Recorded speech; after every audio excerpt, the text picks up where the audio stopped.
Okay. This is group lesson 4, question number 2. There are some questions about whether this or how to do this problem. And so I'm just going to go over this problem for you real quick. And so I'm going to start with cracking open this right here. There you go. So pretty much the question number 1 is codominant because the black and white, both traits are being shown up in the spots just like blood, AB positive, AB, B, A. So it's codominant just like blood. The second question, determine the genotype of the phenotype of the F1 offspring. So you just cross the parents, and this is the F1 offspring. Everyone's going to be the same.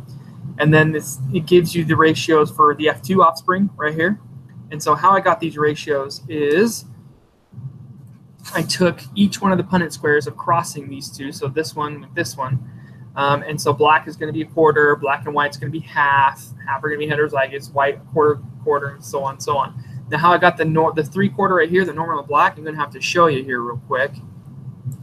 And it's on my sheet. Okay, so this is how it works. Don't mind this.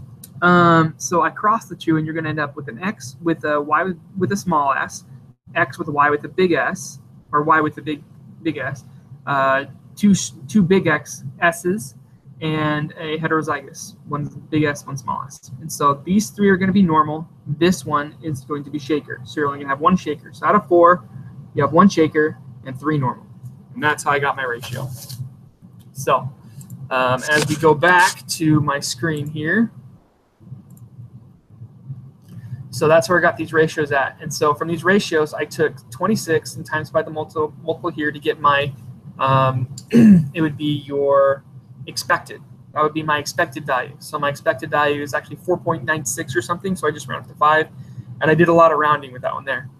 And then my actual observed is 3. These numbers here, 3, 11, 4, 3, 5, 0. Last one's going to be 0 anyway, so 0, 0 doesn't make anything. And so if you do the math, my math is really, I didn't want to type in all the individual like decimal places into this and then do the multiplication with decimal places. So that's why I rounded, and so my number is 3 when the actual answer, let me bring it up for you real quick, the actual answer is 4.95. So I'm pretty sure if I put in all the decimals and stuff like that, I would get the actual answer of 4.95. And so when you compare your answer with the Chi test, it's going to end up with 5 degrees of freedom, and so you failed to reject the null hypothesis. I hope that helps. If not, comment me, send me a message. I can help you if I can. But I think I have a pretty good handle on the rest of this stuff. I did pretty well in the quiz. I'm just going to continue studying for the test this weekend. Have a good one.